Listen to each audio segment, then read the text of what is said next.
Anousheh, we are joined by some of our middle school friends here. Hi, thank you for joining us.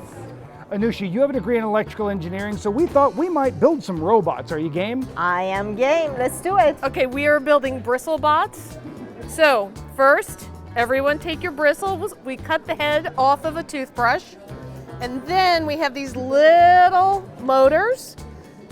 And everyone take a little piece of double-sided sticky tape. Get this. Put the double-sided tape where the tail end is. This is your motor. Now, Anousheh, we have a blue wire and a red wire. As an electrical engineer, can you tell us what those are for? Well, usually the red wire is power and the blue wire is ground, or positive and negative. And what we need is a battery to get us some power. So once you get your wire stuck on there, you're going to get more double-sided tape. And then we've got a battery.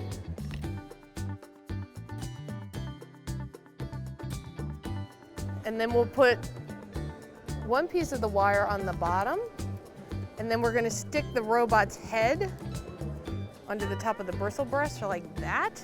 Can you guys see? So the next thing we're going to do is we're going to tape the other wire on the top, and your robot's going to start once you touch that wire to that battery. So go ahead and touch the second wire. Ooh, there he goes.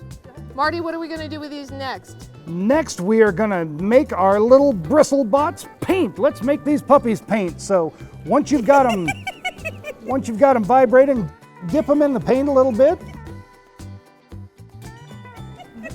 and set it on our canvas, and let her go. Hey, we forgot to put a switch on it so we can turn it off. You have to pull its head off. That's not nice. Look at this, it's going around circles, it's drawing a circle. This is Do you ever run into problems when you're working on something? all the time. Nothing works the first time. You always have to be prepared for redesign and redoing and rebuilding. There you go. And how would you redesign our Bristlebots here? Oh, there's so much room for improvement here, I have to tell you.